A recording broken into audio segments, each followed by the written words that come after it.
The rain didn't fall softly that night, it roared. It was the kind of storm that made even the strongest hearts feel small.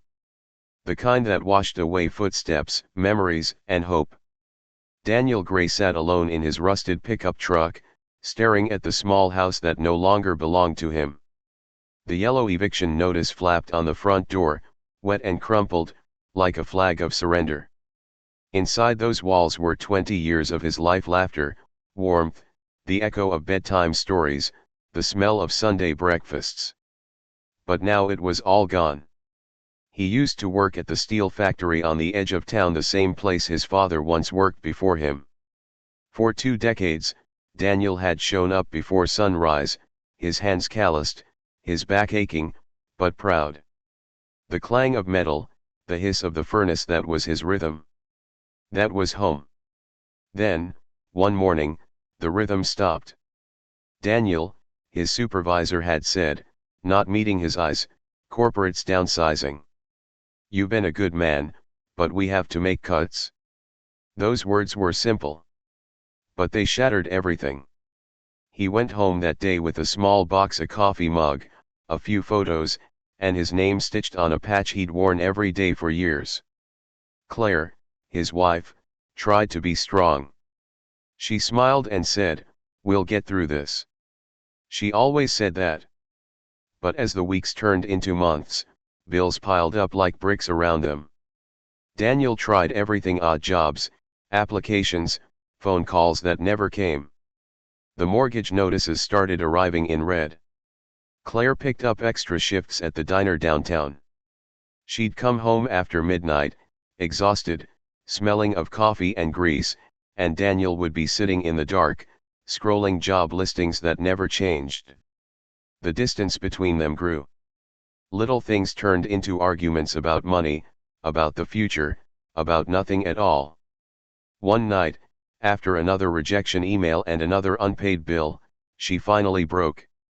Her voice trembled when she said it, but her eyes were steady. "I can't do this anymore, Dan."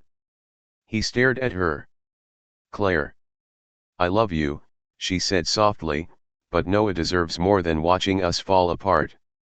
Their 8-year-old son stood in the hallway, clutching his teddy bear, tears silently streaming down his cheeks. By morning, they were gone, Claire and Noah leaving behind silence and a half-empty house. Daniel stayed for a while, unable to leave, as if the walls still held pieces of his family. But the letters kept coming: final notice, foreclosure. And then, one morning, a knock on the door. 2 men in uniform stood there, polite but firm. "You need to vacate, sir." Now he was here, in the rain, watching the house fade behind a blur of tears. He started the truck.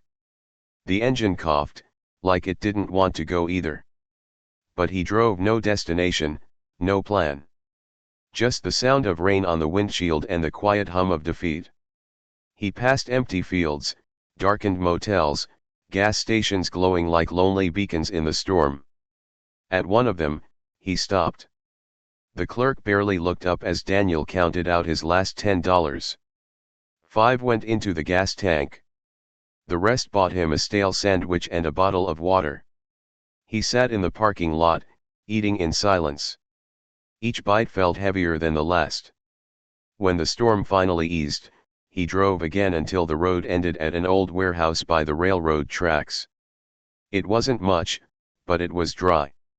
He parked behind it and shut off the engine. The night was quiet, except for the distant rumble of trains. He leaned back in his seat, staring through the cracked windshield at the stars peeking through the clouds. For a moment, he imagined Noah, his small hands building Lego towers, his laughter echoing down the hallway. He whispered into the darkness, "Please, just let him be okay. Even if I'm not." His voice cracked. The prayer hung in the cold air, unanswered.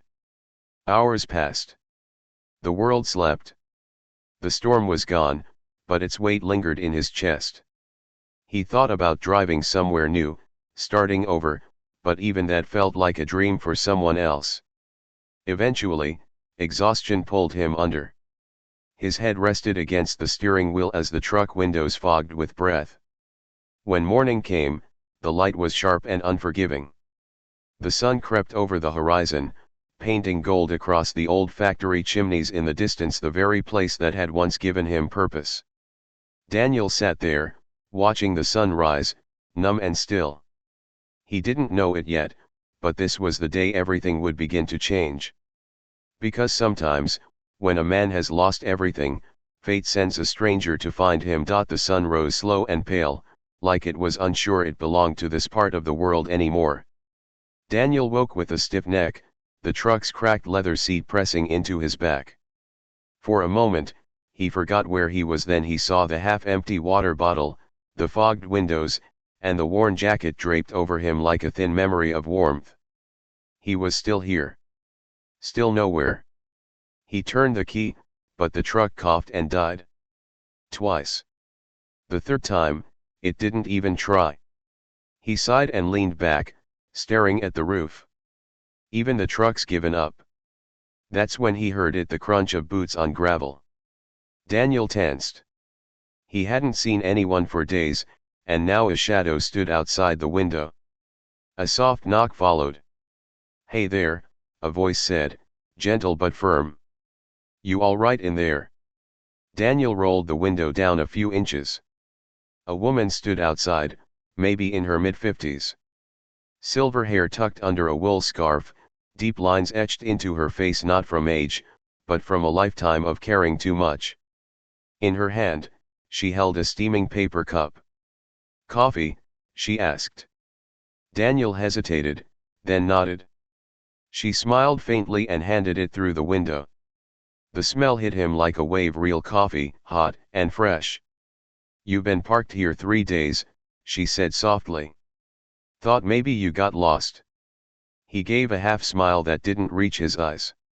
"Something like that." "I'm Evelyn," she said. "Run the diner down the road. Eve's place. Best pancakes in the county, or so I tell folks." Daniel chuckled for the first time in weeks. "I'm Daniel." "Well, Daniel," she said, "you look like you could use a hot meal. Breakfast is on me." He started to refuse. Pride was the only thing he had left, but his stomach betrayed him with a loud growl. Evelyn laughed softly. "That settles it. Let's go." The diner was small, the kind that smelled like syrup and nostalgia. A bell jingled above the door as they stepped inside.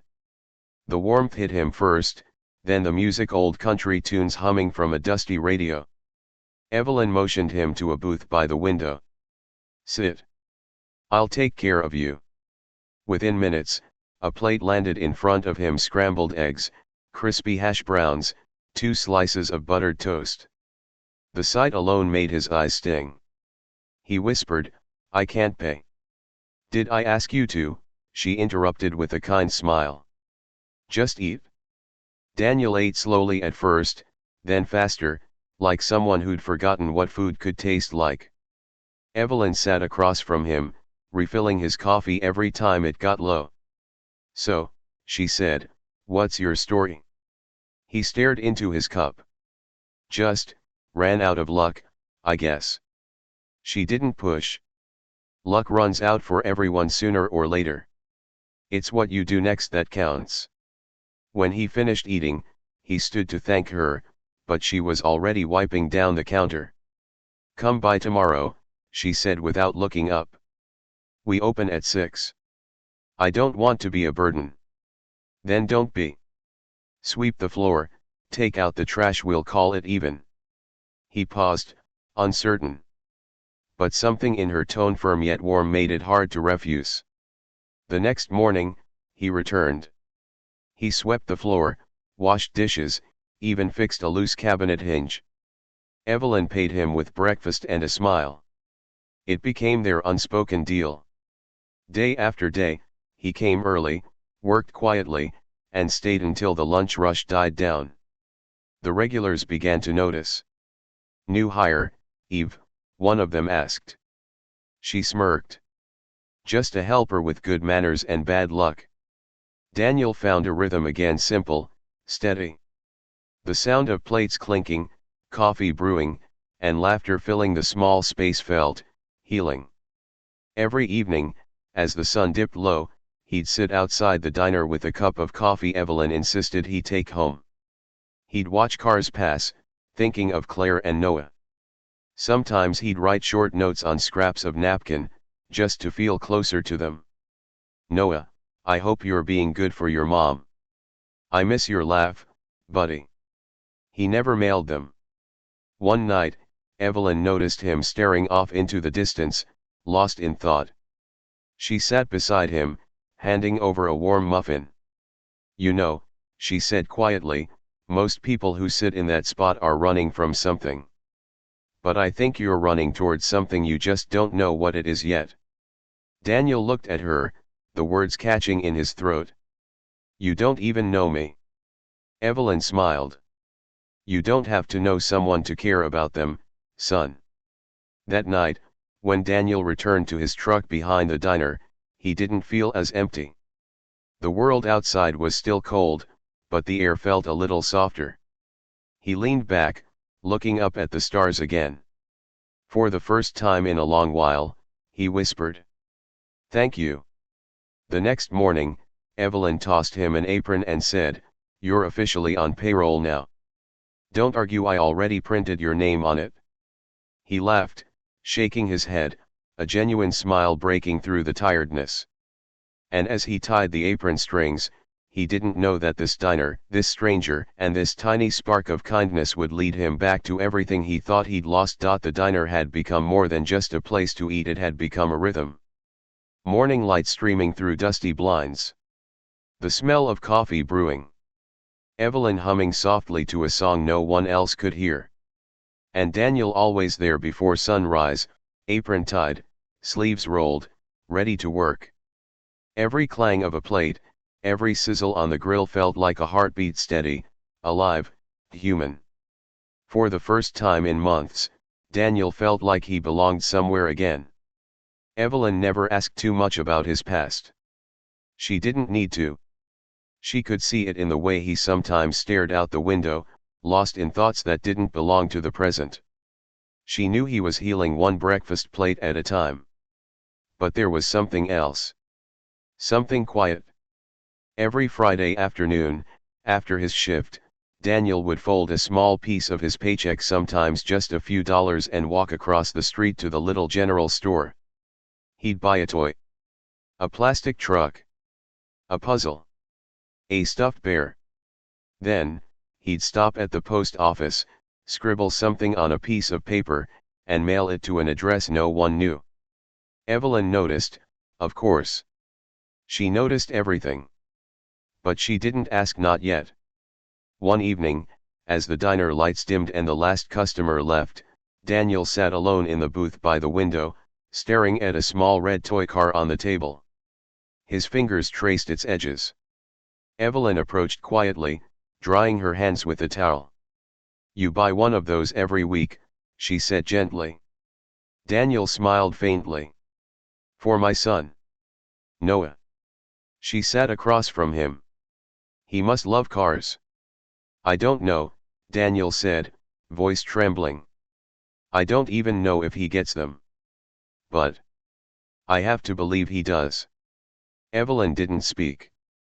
She just listened, eyes kind and patient. He took a breath.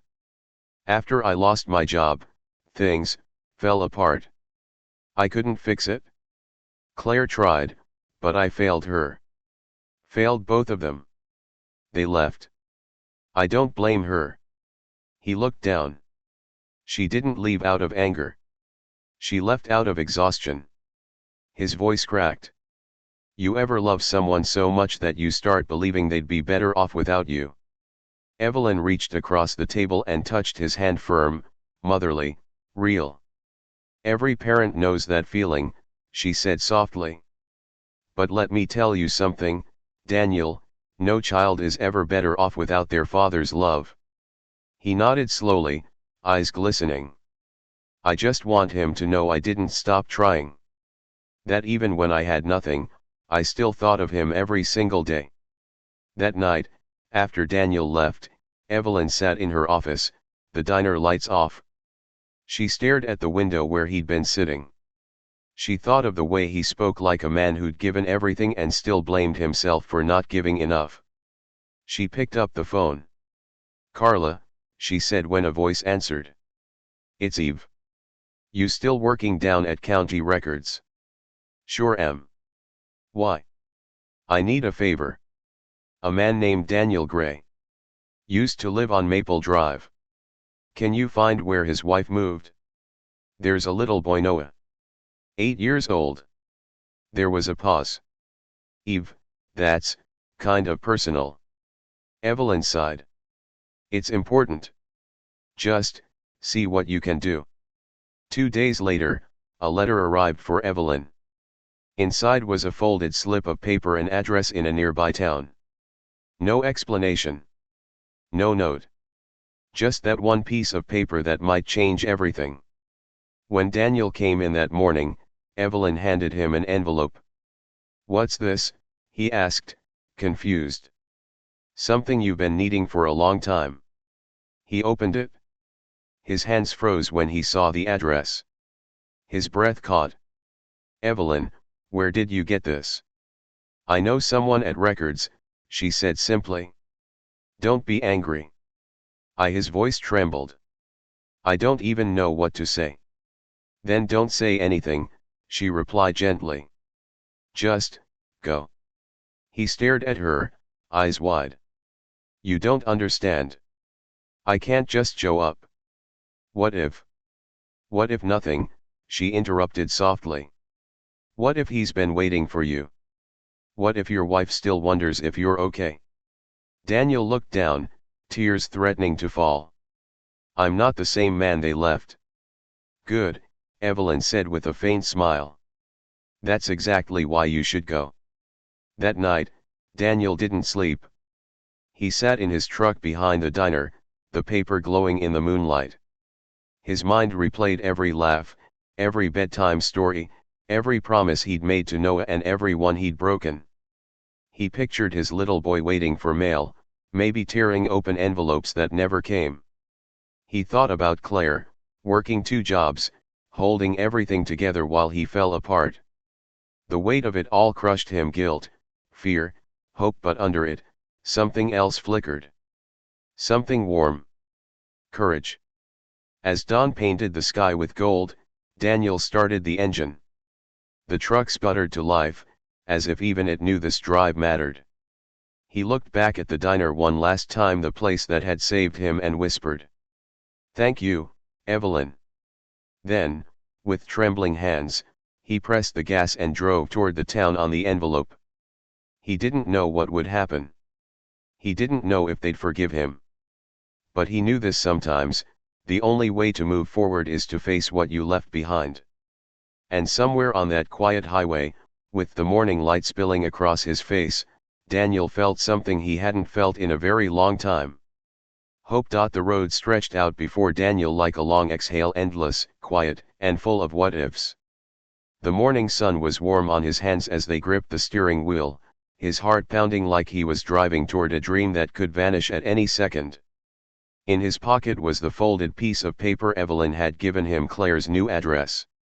She'd said softly, "You prayed for him to be okay, Daniel. Maybe it's time you found out for yourself." He'd stared at that slip of paper for days. He didn't know what scared him more: seeing them again, or discovering they'd already moved on. But now, as his truck rolled down the quiet suburban street, he knew he couldn't turn back. The houses here looked like they were built out of hope: tidy lawns, children's bikes, flowers on porches. His chest tightened. This was where Noah should be. He parked across from a small white house with blue shutters. The air was still. A child's laughter drifted from the backyard, faint but unmistakable. Daniel's hands trembled. He got out slowly, his boots crunching on the gravel. Around the corner of the house, he saw him. Noah. The boy was taller now, his hair a little longer, his smile still the same. He was chasing a soccer ball across the grass, his laughter ringing like music Daniel hadn't heard in forever. For a moment, Daniel couldn't move. He just stood there, frozen between joy and pain. The world blurred at the edges. Then the ball rolled toward him, bumping gently against his foot. Noah stopped and looked up. Their eyes met a heartbeat of silence. "Dad," the boy whispered. Daniel tried to speak, but his throat closed. He nodded, tears already welling. "Hey, buddy." Noah ran fast, arms open wide, and collided into him with a force that nearly knocked him over. Daniel dropped to his knees, clutching him tight, his whole body shaking. "I missed you, Dad," Noah sobbed into his chest. Daniel held him tighter. "I missed you more than anything." Behind them, the screen door creaked open. Claire stepped out, her face pale with disbelief. Her hand covered her mouth as tears filled her eyes. For a long time, no one spoke. The wind carried the sound of leaves and the quiet rhythm of hearts breaking and healing. Finally, she said softly, How did you find us?" Daniel swallowed hard. "A woman named Evelyn. She owns a diner out by the old highway. She helped me when no one else would." Claire nodded slowly, wiping her eyes. "You look different." "I feel different," he said. "I'm working again, just small jobs, but I'm trying." She looked at him for a long moment, then glanced at Noah, who was still clinging to his father's hand. "He asks about you every night," she said quietly. "He keeps your picture by his bed. That broke him. All the walls he'd built to survive the loneliness gone." They talked for hours on the porch. About the past, the pain, the small things they'd lost along the way. Claire wasn't angry anymore. She was tired, like him, but softer now. Maybe time had healed her too. As the sun began to dip, Noah came out with a crayon, drawing the three of them, standing in front of a little diner. Above it, in bright letters, he'd written, "My family." Daniel smiled through tears. "That's beautiful, buddy." Noah grinned. "Can we go there?" "To the diner?" Claire hesitated. Daniel looked at her gently. "She'd love to meet you both." 2 days later, Daniel's old truck rumbled into the diner's gravel lot. Evelyn was outside, wiping the chalkboard menu when she saw them. Her brows lifted, then she smiled, eyes glistening. "Brought some company today," she said, her voice warm. Daniel stepped aside, revealing Claire and Noah. The boy ran straight to her. "You're Miss Evelyn." She laughed softly. "I suppose I am." He hugged her tightly, catching her off guard. "Thank you for helping my dad." Her smile faltered for a moment, and she blinked away tears. "Oh, sweetheart. I didn't do anything special. Just gave him a little space to find himself again." But Daniel knew better. Evelyn hadn't just given him space, she'd given him back his life. Inside, they sat in their usual booth. Evelyn brought pancakes piled high with strawberries, Noah's favorite, though she couldn't have known that. The three of them ate together, laughter echoing through the diner like sunlight through clouds. At one point, Evelyn poured Daniel a cup of coffee and said quietly, "So, what's next?" He smiled, not sad, not unsure, just peaceful. "I think I start again. One step at a time." Evelyn nodded. "Good. Just don't forget you never start alone." As the afternoon light poured through the windows, Daniel looked at his son and his wife, then at Evelyn, the stranger who had done the unthinkable. She had believed in him when he couldn't believe in himself. And for the first time in a long time, Daniel knew he was home.